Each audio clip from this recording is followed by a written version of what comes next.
Sino nakapanood dito kay Marjorie Barreto sa interview ni Ogie Diaz at nahusgahan ng mga tao si Marjorie Barreto dahil kay Dennis Padilla. Si Dennis Padilla kasi feeling victim. Yung mga anak niya, inaaway niya sa social media kasi hindi siya pinapansin ng mga anak niya. Pero may mga dahilan pala sila kung bakit nagkaganon. So ito pa lang si Dennis Padilla, siya ang may problema, hindi ang mga anak niya at ang ex-partner niya. Kasi hindi pala siya nagpakaama sa mga anak niya noon, sa struggle life ng mga anak.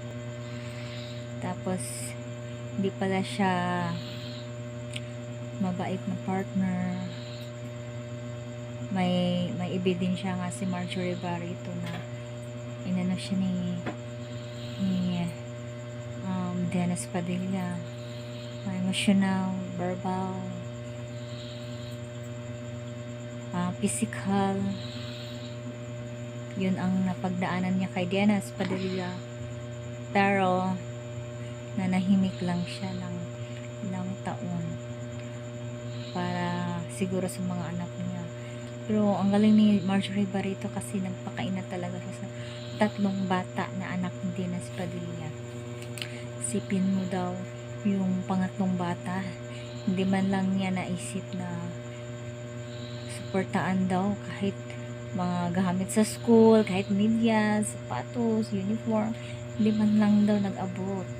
Kung saka hindi daw nag-reach out na makipag-communicate sa anak niya, yung bunsong lalaki, para magpakaama siya. Wala daw sa isip niya kasi inuuna niya yung heart rate, yung sarili niya. May asawa na din siya sa iba, di ba? Kayo guys, sinong papanigan niyo, si Dennis Padilla or si Marjorie Barreto? Kasi dati akala ko talaga si Marjorie Barreto yung may something. Si Dennis Padilla pala talaga. Di pala totoo yung kung sino yung maingay, siya yung biktima. Yung tunay na biktima is yung nanahimik lang pala. Ganun pala yun. Si Dennis Padilla, mabunganga pala. Kasi pag napanood mo yung mga throwback videos nila, mga maliit pa yung mga anak nila, siya talaga yung center of conversation. Ang ingay-ingay niya. Tapos si Marjorie Barreto, tahimik lang siya. Manang-mana talaga si Julia Barreto sa nanay niya. Si Julia Barreto kasi bata pa lang nag-aartista na, kaya yun daw talaga yung parang breadwinner, tulong sa nanay financially, diba? Siguro yung tatay naisip niya na kumikita na yung anak niya, parang hindi na niya naisip na magsuporta, ganun.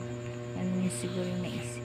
Pero ang selfish naman niya, tatay siya, hindi niya nagawa ng paraan, tapos nag-asawa, tapos nag-anak uli sa iba, diba? Ganun nga yun.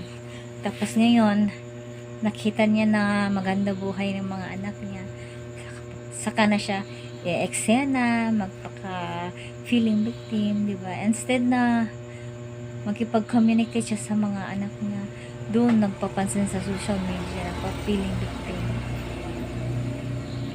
Ay nako, Dennis Padilla, sana nagpakaama ka na lang sa mga anak niya.